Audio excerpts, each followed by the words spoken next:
Welcome to Marple Whispers, where silence screams with hidden crimes. I'm Sean, and together we'll peel back the velvet curtain of polite society to reveal the treachery beneath. Trust no one. Question everything. The killer is closer than you think, in the shadow of Cairo's ancient pyramids, under a haunting desert moon. A glittering sapphire necklace hides a deadly secret. When Clara Baxter is found murdered with a ceremonial dagger in her heart, Miss Jane Marple, the unassuming spinster with a razor-sharp mind, steps into a web of greed, betrayal, and smuggled treasures. From bustling souks to cursed tombs, every clue, a whispered name, a hidden note, a staged gunshot, points to a killer among the villa's elite. Can Miss Marple unravel the truth before the desert claims another life? Dive into a mystery where every shadow holds a secret. Chapter 1. The Invitation to Cairo. In the quiet of her St. Mary Mead cottage, where the roses climbed the trellis and the village hummed with familiar routine, Miss Jane Marple sat by her window, her knitting needles moving with the steady rhythm of a metronome. The autumn light filtered through lace curtains, casting delicate patterns on the letter she held. A missive from Lady Beatrice Worthington, an old-school friend whose life had taken her far from the English countryside. The elegant script, written on creamy paper, scented faintly of lavender, invited Miss Marple to Cairo for a winter sojourn at Beatrice's villa near the Giza Plateau. "The desert air will do you good, Jane," Beatrice wrote, "and I long for your sensible company amidst my rather eclectic gathering." The promise of Egypt's ancient mysteries stirred something in Miss Marple, a spark of curiosity that outweighed her preference for familiar hearths. With a nod to herself, she folded the letter and began packing her sensible woolens, heedless of the desert's heat. Cairo greeted her with a sensory assault. The clamour of street vendors, the tang of cumin and dust in the air, and the mournful call to prayer echoing over minarets. Beatrice's driver, a taciturn man in a crisp galabeah, navigated the chaotic streets to her villa, a sprawling oasis of white stucco and arched windows, its gardens lush with jasmine and hibiscus. Beatrice, her silver hair swept into a chignon, welcomed Miss Marple with warmth tinged with weariness. "You've no idea how glad I am you're here, Jane," she said, her blue eyes shadowed. "This house feels too large since Henry's passing." Miss Marple, patting her friend's hand, sensed an undercurrent of unease beneath the gracious hospitality. The other guests, introduced over a dinner of lamb and saffron rice, were a study in contrasts. Hugh Worthington, Beatrice's nephew, was a lean, sun-bronzed archaeologist with a boyish grin and restless hands. His talk of a nearby dig laced with fervour. Dr. Amelia Crane, a historian with sharp features and sharper tongue, dissected Hugh's theories with academic disdain, her spectacles glinting as she spoke of Egypt's plundered heritage.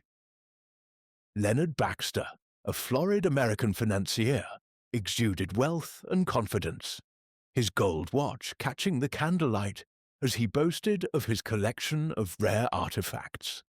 His wife, Clara, a delicate blonde in her 20s, seemed diminished beside him, her smiles fleeting and her eyes darting like a cornered creature's.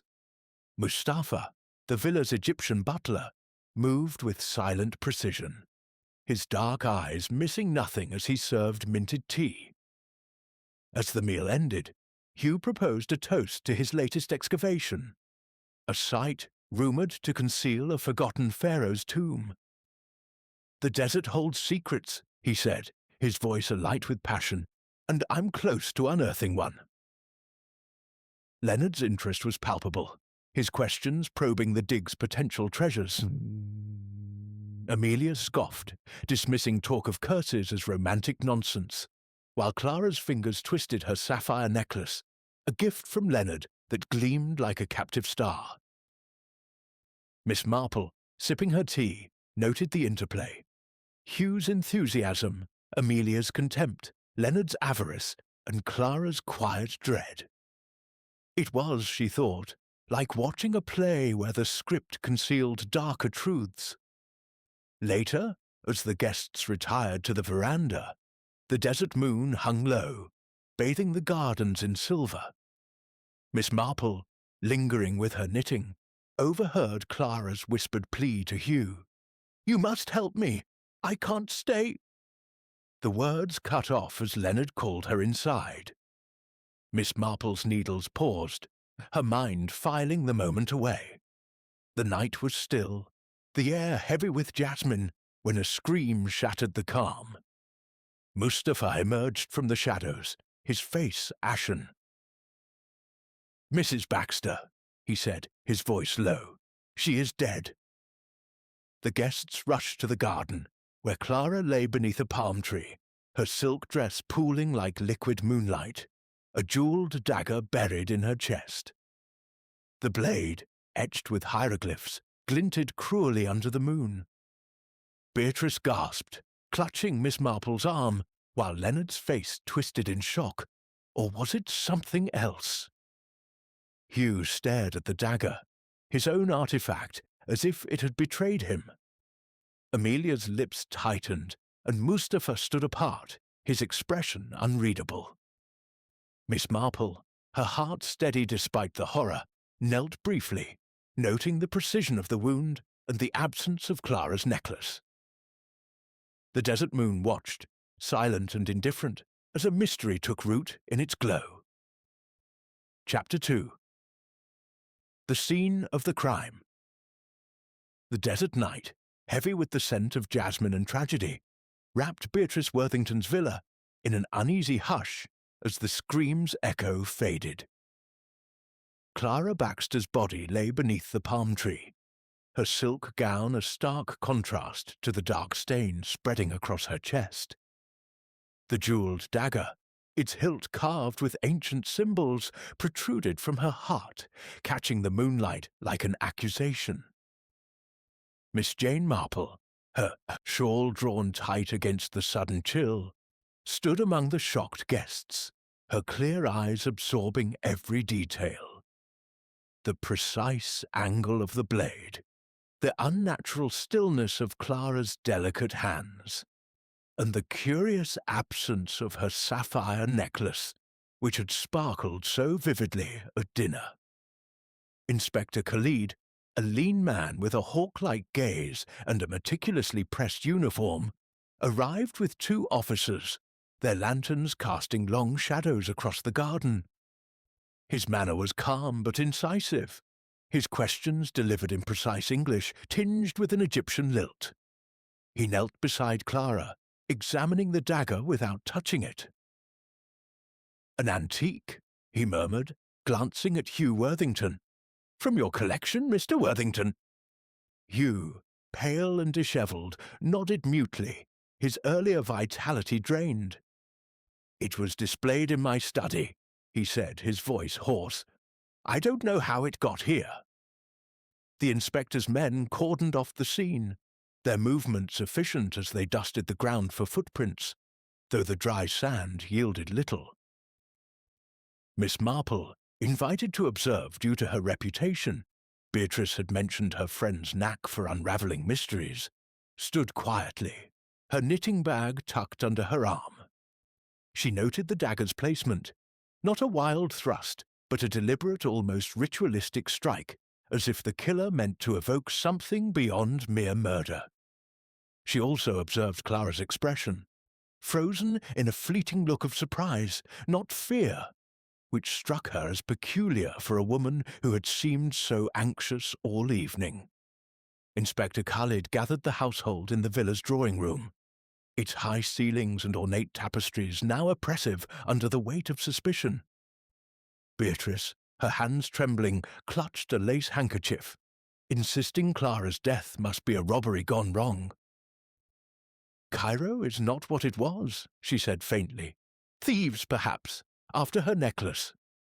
Leonard Baxter, his florid face blotched with emotion, paced the room, his grief laced with a fury that made his voice shake.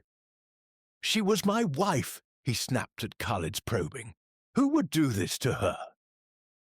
Yet his eyes darted to the others as if seeking a culprit among them. Dr. Amelia Crane, her sharp features taut, dismissed Beatrice's theory with a snort. "Robbers don't use ceremonial daggers," she said, adjusting her spectacles. "This is personal." Her tone carried an edge of disdain, though Miss Marple caught a flicker of unease in her glance toward Hugh. Mustafa, the butler, stood by the door, his dark suit blending with the shadows, offering only that he had found Clara while locking the villa's outer gates.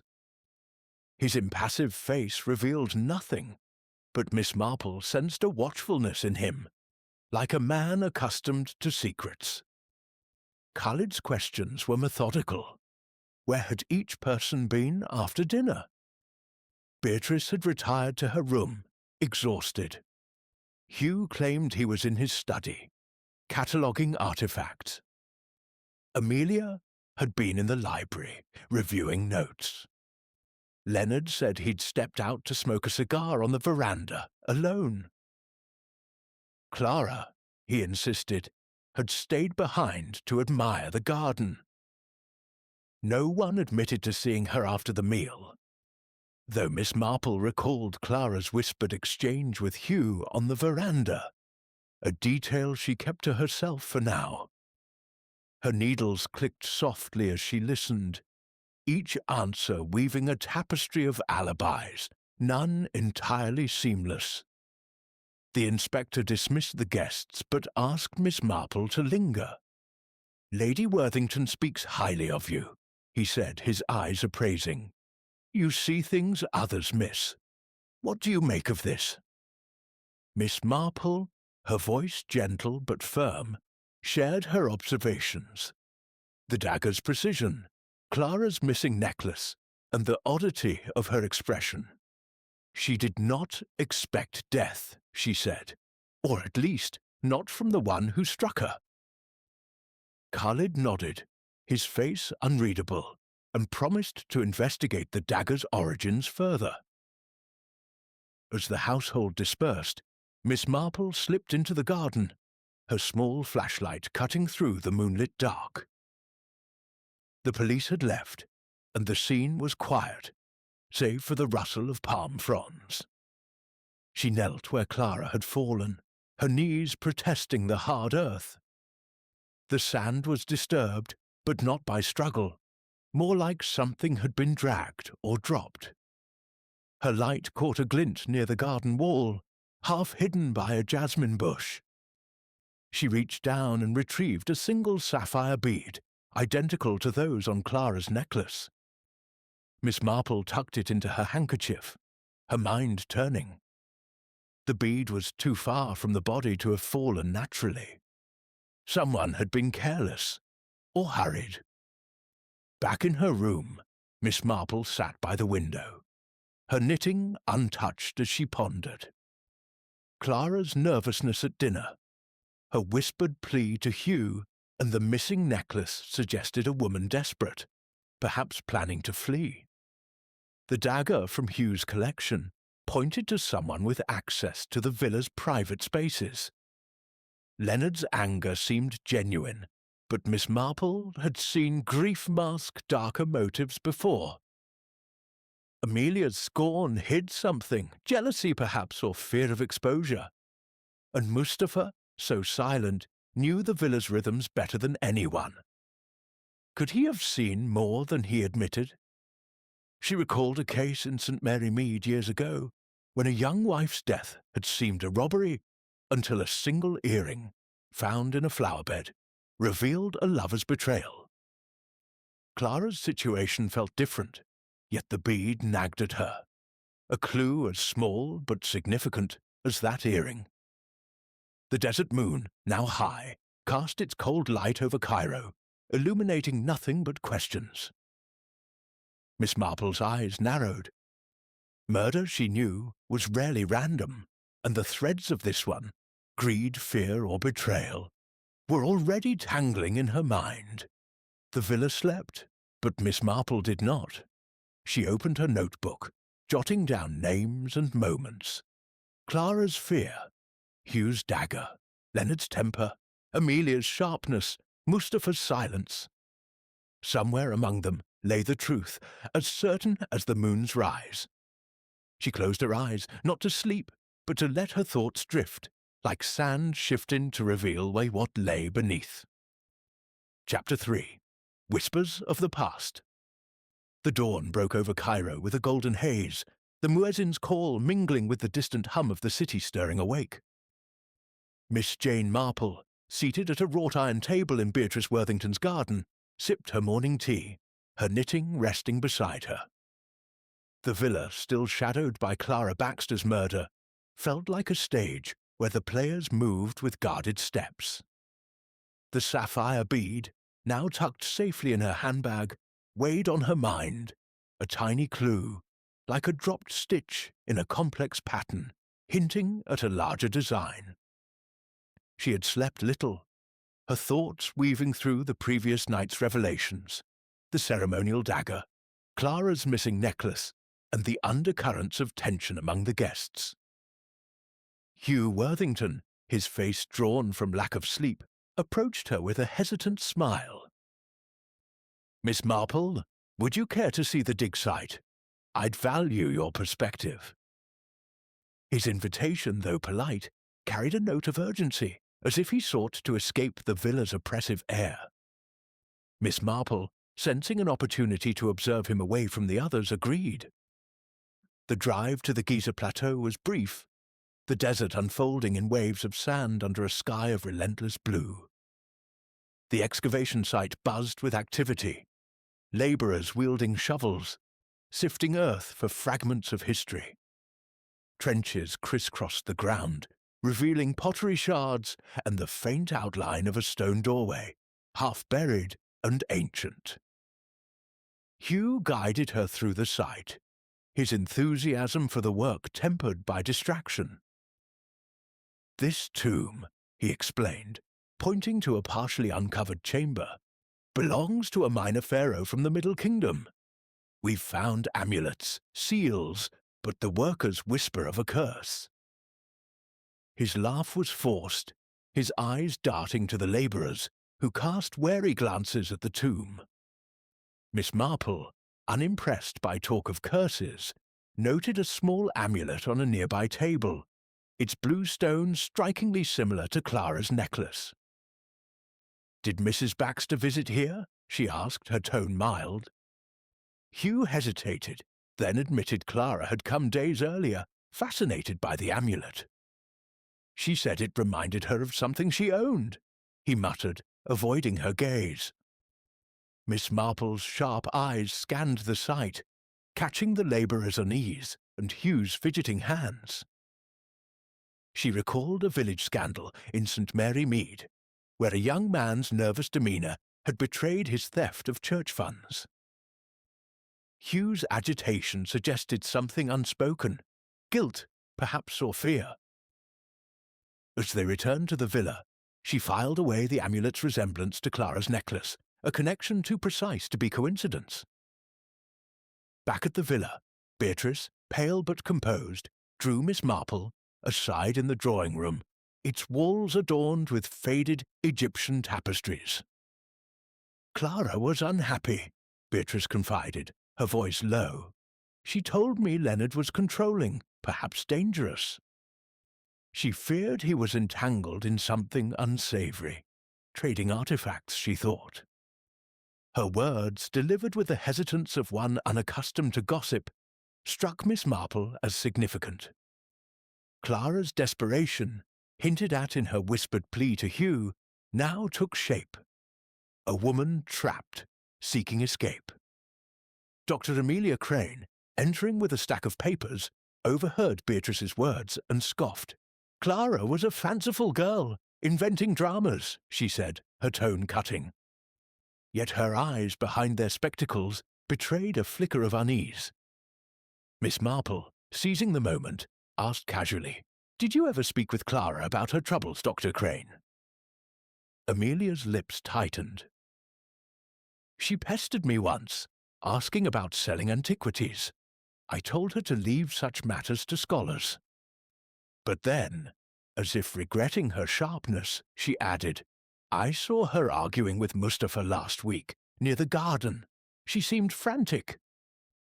This revelation piqued Miss Marple's interest. She sought out Mustafa, finding him polishing silver in the pantry, his movements precise as a clock's. "Mustafa," she began, her voice gentle, "what did Mrs. Baxter want when you spoke last week?" The butler's dark eyes met hers, steady but guarded. "She asked about selling artifacts, madam," he said. "I told her I knew nothing of such things, and that my loyalty was to Lady Worthington." His words were smooth, but Miss Marple sensed a careful omission, like a villager in St. Mary Mead glossing over a neighbour's indiscretion. As the day wore on, the villa's atmosphere grew heavier, each guest retreating into their own thoughts. Miss Marple, knitting in the library, reflected on the threads emerging: Clara's fear of Leonard, her interest in the amulet, her argument with Mustafa, and the sapphire bead found far from her body. The bead suggested someone had carried or dropped part of her necklace, perhaps in haste after the murder.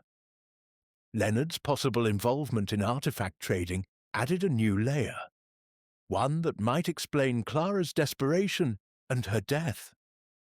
But why the dagger from Hugh's collection? And what had Clara meant by her whispered plea to Hugh? That afternoon, Inspector Khalid visited, his expression grim. He shared that the dagger's hieroglyphs referenced a protective deity, often used in rituals, not weapons. "It was chosen deliberately," he said, his eyes meeting Miss Marple's, "to suggest a curse, perhaps." She nodded, her mind turning to the theatricality of the crime. The killer, she suspected, wanted to mislead, to cloak their motive in superstition.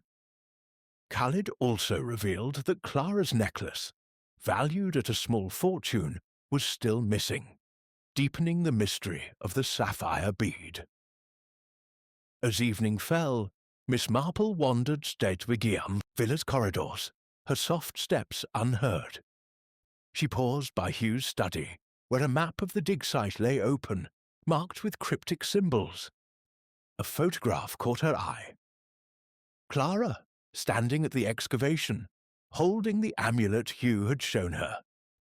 The image, taken days before her death, showed her smiling, but her eyes held a shadow of fear.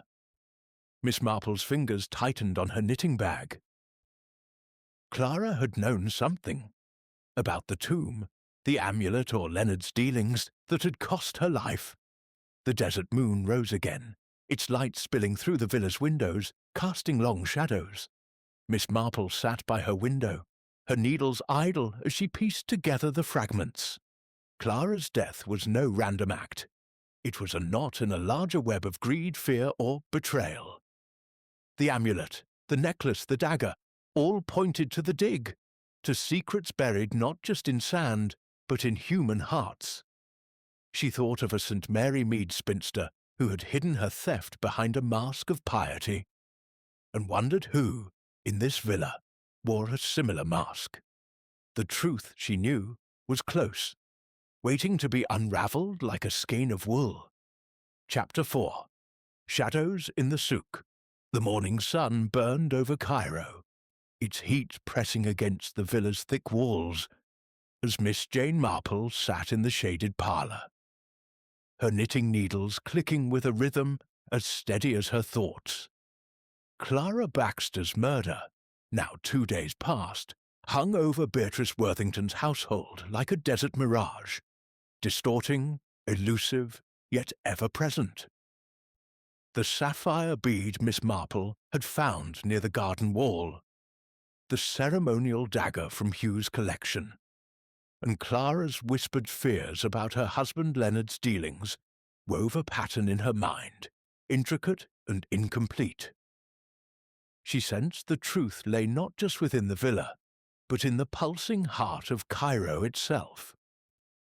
When Beatrice, seeking distraction, suggested a visit to the Khan el-Khalili souk, Miss Marple agreed, her mild expression masking a keen intent to hunt for clues.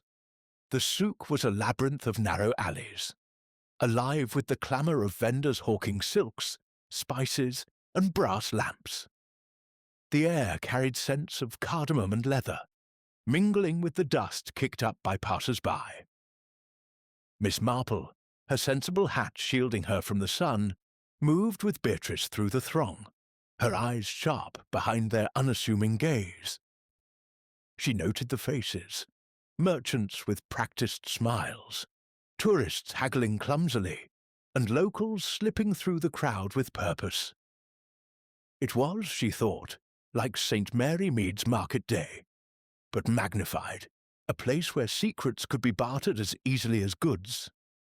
At a jeweller's stall, cluttered with silver bangles and turquoise pendants, Miss Marple's gaze caught a familiar glint.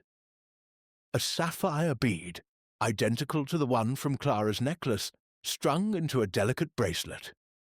The jeweller, a wiry man named Omar, with nervous fingers, met her inquiry with a wary smile. "A fine piece, madam," he said, his English halting. Miss Marple, her voice gentle as a village gossip's, asked its origin. Omar hesitated, then admitted he'd bought it from a young woman, fair-haired and anxious, just days before. She needed money quickly, he said, glancing around as if expecting eavesdroppers. She did not say why.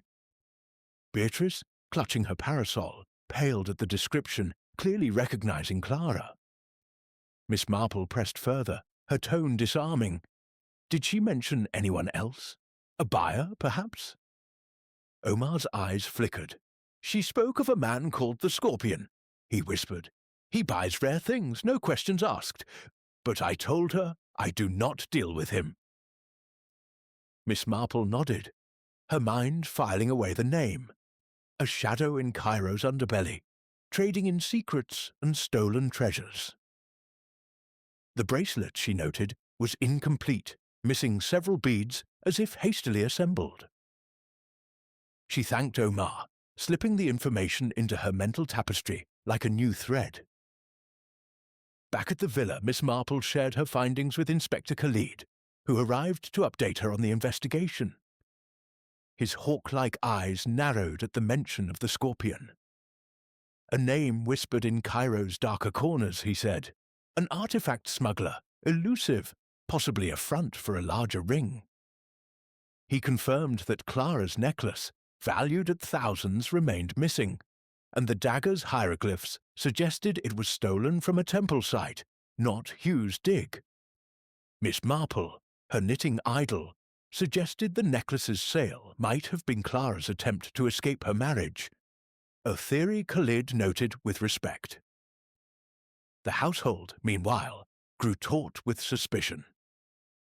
Leonard Baxter, informed of the souk discovery, denied any knowledge of Clara's actions, his voice rising with indignation.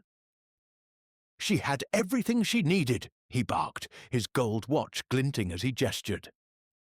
Yet Miss Marple caught a tremor in his hands, a sign she'd seen in St. Mary Mead, when a local merchant protested his innocence too loudly. Hugh, still shaken by the dagger's theft from his study, grew withdrawn, his eyes avoiding Leonard's.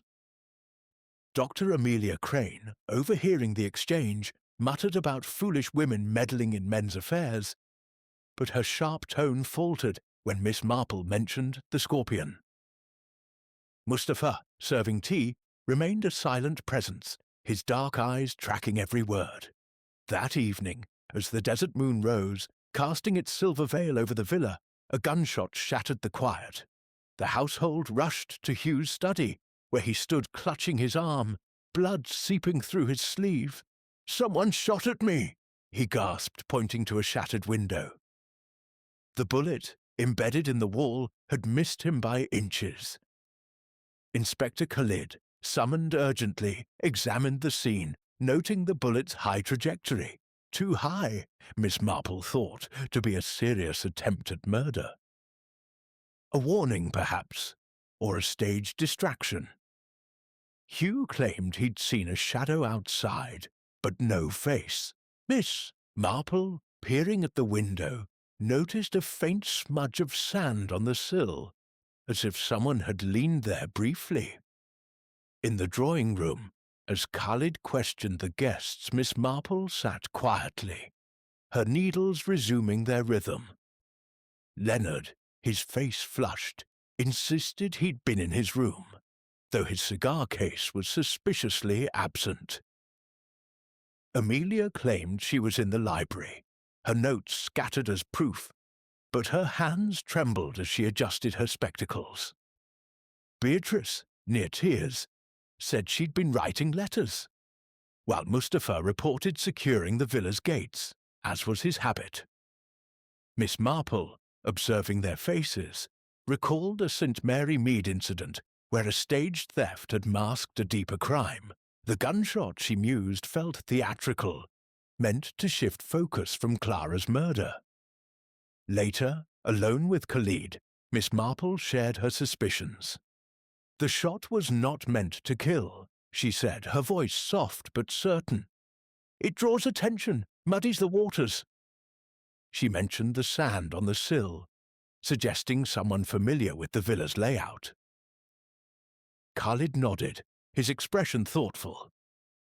The scorpion may be closer than we think, he said, promising to trace the bullet's origin. Miss Marple, her mind turning to the sapphire bead and Clara's desperation, wondered if the killer was tightening their grip, fearing exposure. As the villa settled into an uneasy silence, Miss Marple stood by her window, gazing at the desert moon. The souk's revelations, Clara's attempt to sell her necklace, the mysterious scorpion, pointed to a web of greed and fear. Leonard's volatility, Hugh's agitation, Amelia's evasiveness, and Mustafa's quiet omniscience each held a piece of the puzzle. The gunshot, like the dagger, was a flourish, meant to mislead. In St. Mary Mead, she had once unravelled a murder by noting a misplaced button. Here, the sapphire bead and the smudge of sand were her guides. The truth, she sensed, was buried not in the desert, but in the hearts of those around her, waiting for her to tease it free. Chapter 5. The Curse Unravelled. The air in Beatrice Worthington's villa hung thick with suspicion, the desert sun casting long shadows through arched windows, as Miss Jane Marple sat in the library, her knitting a quiet counterpoint to the tension. Clara Baxter's murder, marked by the ceremonial dagger and the missing sapphire necklace, had tightened its grip on the household, and the recent gunshot aimed at Hugh Worthington, more warning than lethal intent, had only deepened the mystery. Miss Marple's mind, sharp as ever, sifted through the clues. The sapphire bead from the souk, Clara's whispered fears of Leonard's illicit dealings, and the shadowy figure of the scorpion. Each thread pointed to the dig site, where secrets older than the pharaohs seemed to stir beneath the sand.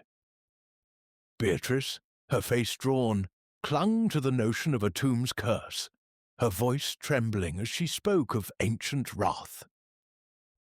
The dagger, the gunshot. It's as if the desert itself is angry, she said over breakfast, her tea untouched. Miss Marple, offering a sympathetic smile, dismissed such fancies, her thoughts fixed on human motives, greed, fear, or vengeance. She recalled a St. Mary Mead widow who blamed a haunted orchard for a theft, only for a neighbour's envy to prove the true culprit. Here, The curse was a convenient mask, she suspected, for a killer's design. Dr. Amelia Crane, her spectacles glinting with irritation, snapped at Beatrice's superstitions. "Curses are for fools," she said, her voice cutting as she criticized Hugh's excavation methods. "He's mishandled the documentation, risking the site's integrity." Hugh, nursing his bandaged arm, bristled but said little, his eyes shadowed with worry. Leonard Baxter, meanwhile, hovered near the dining room's French doors, his questions about the dig's progress, phrased as casual interest, betraying a keen edge. Miss Marple noted his restless fingers, tapping his gold watch, and wondered what treasures he sought beyond his wife's lost necklace. Determined to probe deeper, Miss Marple requested to see Clara's belongings, hoping for a glimpse into her final days. Beatrice, eager to assist, led her to the guest room where Clara's suitcase lay untouched. Among the neatly folded dresses and a few trinkets, Miss Marple found a small leather journal, its pages filled with Clara's delicate script. Most entries were mundane, descriptions of Cairo's sights, but one, dated days before her death, stood out. "The Scorpion Nose, Tomb, Midnight." The words, cryptic and urgent, sent a chill through Miss Marple. Clara had been planning something, perhaps a meeting, tied to the dig and the mysterious smuggler. She shared the note with Inspector Khalid, who arrived that afternoon, his hawk-like gaze sharpened by the new evidence. "This changes things," he said, his voice low. "If Clara met someone at the tomb, it may explain her death." He proposed a stakeout at the dig site that night, suspecting the killer might return. Miss Marple, her expression serene, agreed to join, her curiosity outweighing the desert's dangers. As dusk fell, she donned a dark shawl, blending into the shadows as she and Khalid, accompanied by two discreet officers, took position near the excavation's entrance. The desert moon, full and unyielding, bathed the trenches in silver, the air heavy with the scent of dust and thyme. The site was silent, save for the occasional rustle of wind. Miss Marple, crouched behind a dune, felt the weight of the moment, her thoughts drifting to a St. Mary Mead stakeout, where a poacher's lantern had betrayed him. Here the stakes were higher, the shadows deeper. At midnight, a figure emerged from the darkness, moving stealthily toward the tomb's entrance. Khalid's officers pounced, revealing Dr. Amelia Crane, her face pale as she clutched a small crate of artifacts, pottery shards, and a second dagger, twin to the one that killed Clara. Confronted, Amelia's composure cracked. "I didn't kill her," she insisted, her voice shrill. She admitted to selling minor artifacts to a contact in Cairo, funds to sustain her research after academic grants dried up.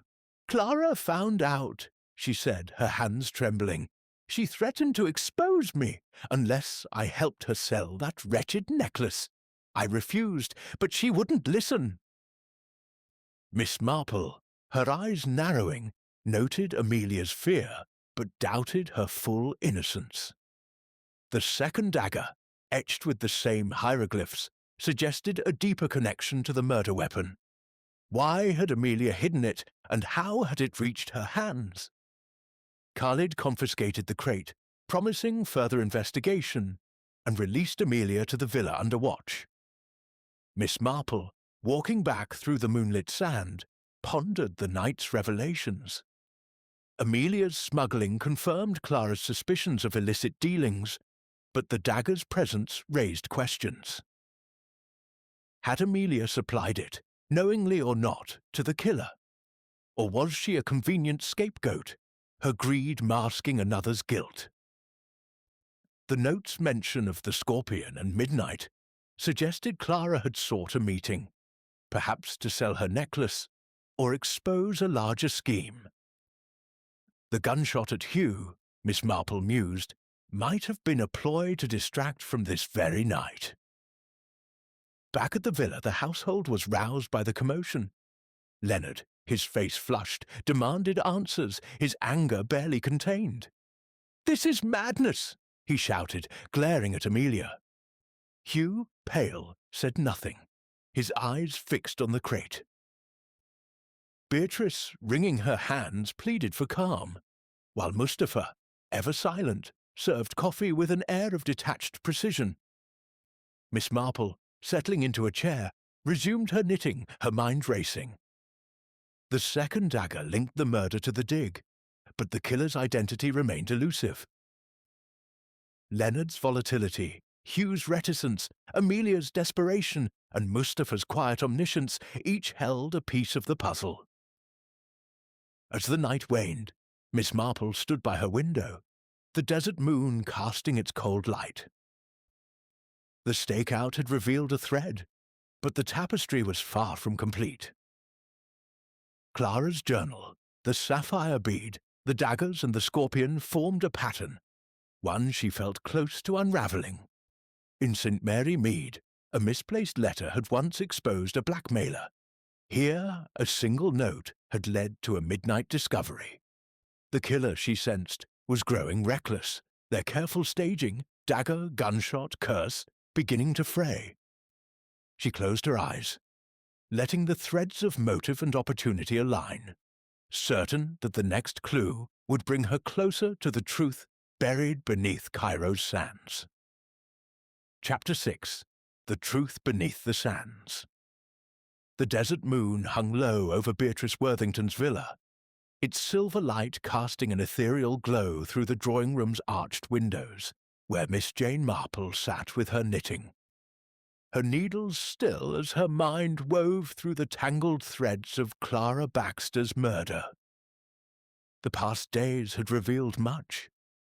The sapphire bead in the souk, Clara's cryptic note about the scorpion, the second dagger found with Dr. Amelia Crane at the dig site, and the staged gunshot at Hugh Worthington. Each clue, like a stitch in a complex pattern, pointed to a killer within the villa's circle, their motives cloaked in greed or fear. Miss Marple, her serene demeanour masking a relentless curiosity, sensed the moment had come to unravel the truth. The household gathered at her request, their faces taut with apprehension. Inspector Khalid stood by the door, his hawk-like gaze steady, ready to act on her conclusions. Beatrice, her hands clasped tightly, sat beside Hugh, whose bandaged arm and shadowed eyes betrayed sleepless nights. Leonard Baxter, his florid face etched with defiance, gripped the armrest of his chair, while Amelia, her spectacles glinting, maintained a brittle composure. Mustafa, the butler, stood apart, his silent presence as enigmatic as ever. The air crackled with unspoken accusations, the weight of Clara's death pressing on them all. Miss Marple began, her voice soft but commanding, as if addressing a St. Mary Mead parish meeting. Clara Baxter's murder, she said, was no act of chance, nor the work of a mythical curse.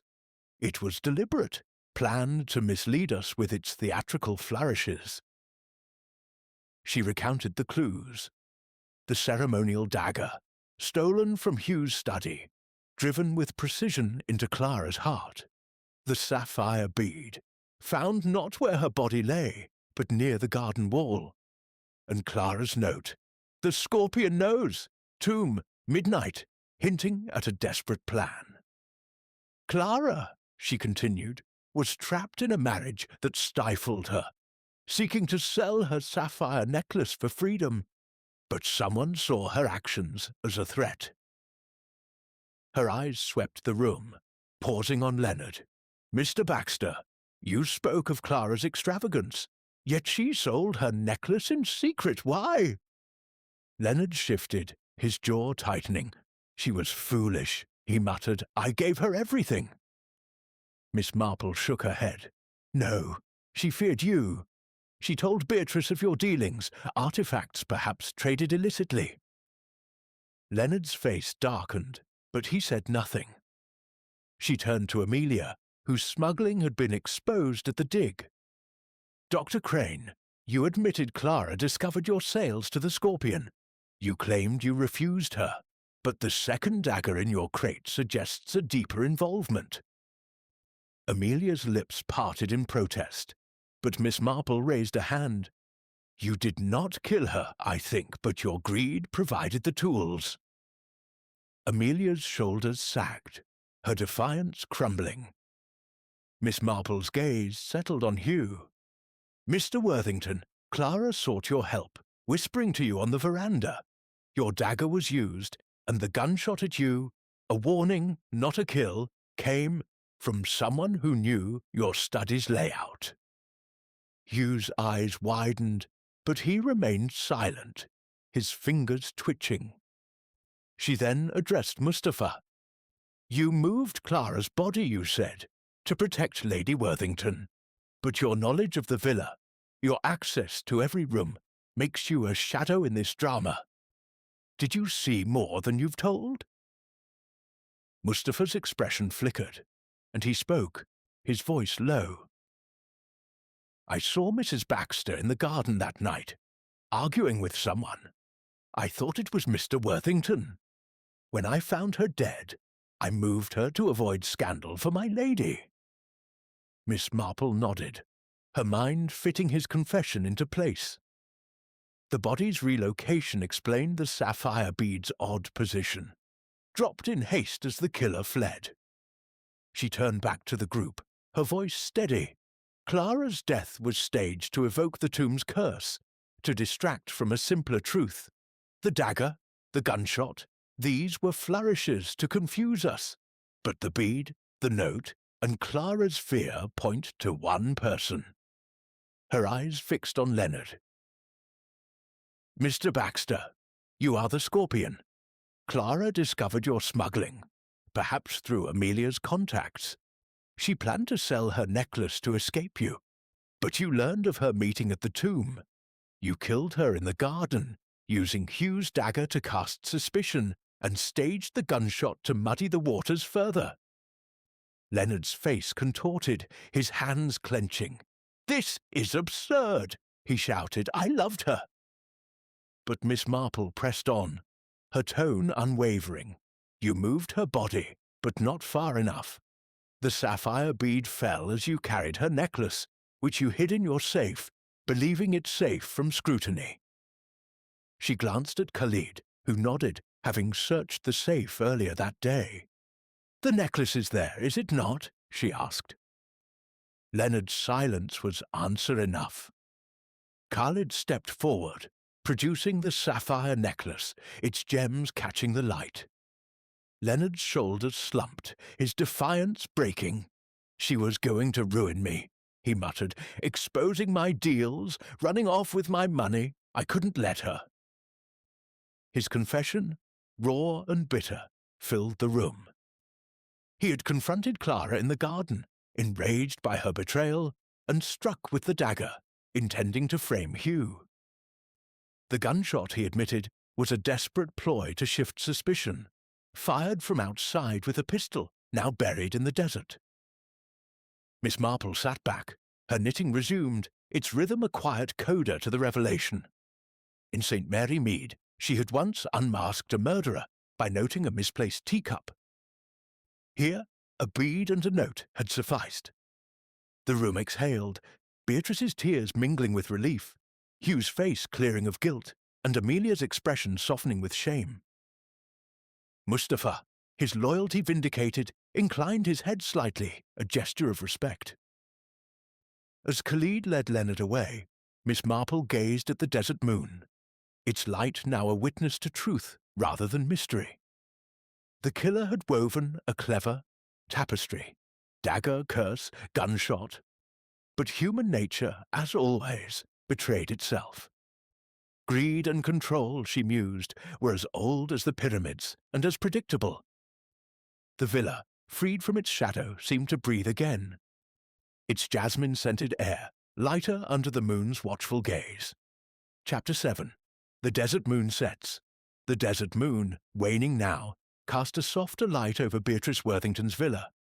Its silver glow, no longer a silent witness to secrets, but a quiet herald of resolution.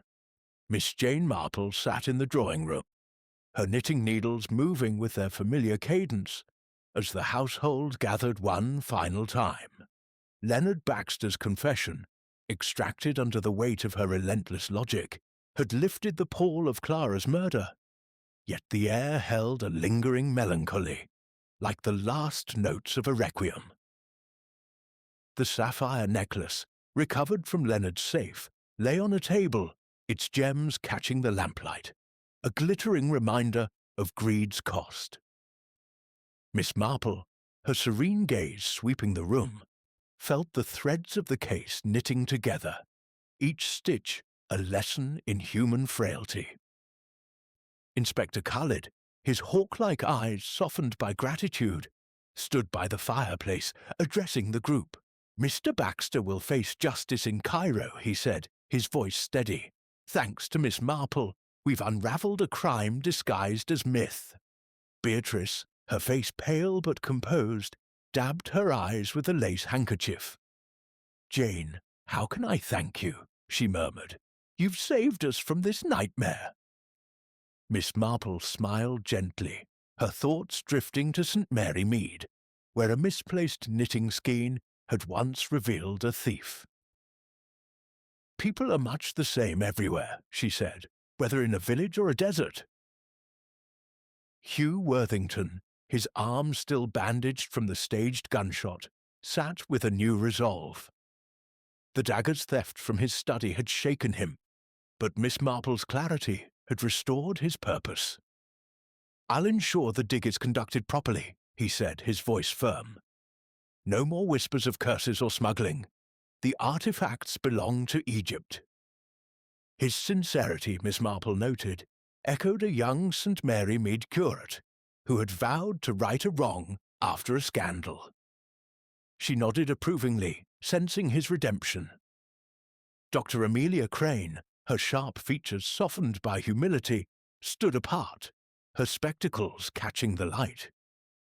Her smuggling, though not murderous, had entangled her in Clara's fate. "I was wrong," she admitted, her voice low. "My ambition blinded me." Inspector Khalid, with a stern but fair glance, informed her she would face charges for artifact trafficking, but not murder. Amelia's shoulders relaxed, and Miss Marple saw in her a parallel to a St. Mary Mead schoolmistress, chastened after spreading malicious gossip. "You've learned something, Dr. Crane," she said kindly. "That's a start." Mustafa, the butler, moved silently, serving tea with his usual precision. His role in moving Clara's body, driven by loyalty to Beatrice, had been a misstep, but Miss Marple's revelation had cleared his name. As he offered her a cup, his dark eyes met hers, a flicker of gratitude passing between them. "You see much, madam," he said softly. She smiled, recalling a St. Mary Mead gardener whose quiet vigilance had once thwarted a burglary. "Loyalty is a fine thing, Mustafa," she replied, "when guided by truth." The villa's atmosphere, once heavy with suspicion, felt lighter, as if the desert wind had swept away its shadows. Beatrice, regaining her hostess's poise, spoke of returning to England soon, though she confessed a newfound appreciation for Cairo's vibrancy. "Perhaps I'll stay a while longer," she mused, glancing at Hugh. Miss Marple, sipping her tea, saw the healing begin. The bonds of family and purpose mending where murder had torn them. Inspector Khalid lingered after the others retired, seeking Miss Marple's counsel. "The Scorpion's network may extend beyond Mr. Baxter," he said, his brow furrowed. "We'll pursue it, but your insight has been invaluable." She inclined her head, her thoughts on the souk's jeweler, Omar, who had mentioned the Scorpion. "Keep an eye on the markets," she advised. "Secrets are traded there as freely as spices." Khalid nodded, his respect evident, and promised to keep her informed. As the household dispersed, Miss Marple wandered the garden where Clara had died, the palm tree now a silent sentinel rather than a stage for tragedy. The jasmine's scent, sweet and heavy, mingled with the desert's dry breath. She paused by the wall where she'd found the sapphire bead, her mind replaying the case. Clara's desperate plan to flee, Leonard's rage at her betrayal, the dagger's theatrical flourish, and the gunshot's calculated misdirection. It was, she thought, like a St. Mary Mead drama, where a jilted lover's spite had unravelled under scrutiny. Human nature, whether under a desert moon or a village sky, followed predictable patterns: greed, fear, control. She returned to her room, packing her knitting and sensible woolens for the journey back to England. The sapphire necklace, now evidence, would never adorn another neck, its beauty tainted by blood. Miss Marple's thoughts turned to Clara, a young woman trapped by circumstance, her courage undone by a husband's betrayal. In St. Mary Mead, she had known women like Clara, their dreams stifled by domineering men, their small rebellions often ending in quiet tragedy. Here the stakes had been higher, the stage grander, but the story was the same. As she boarded the train the next morning, Cairo's minarets fading into the haze, Miss Marple gazed at the desert stretching beyond. The pyramids, ancient and unyielding, stood as reminders of time's weight. Yet it was the fleeting dramas of the living that held her interest. The train's rhythm lulled her, and she opened her notebook, jotting a final reflection. Motives are like sand, shifting but never truly hidden. She closed it, her mind already drifting to St. Mary Mead, where new puzzles, no doubt, awaited her quiet unravelling. The desert moon, now a memory, had illuminated a truth as old as the tombs. Human hearts, not curses, cast the darkest shadows. Miss Marple's knitting bag rested at her feet, a silent companion to her thoughts, as Cairo's mysteries receded, leaving only the clarity of justice in their wake.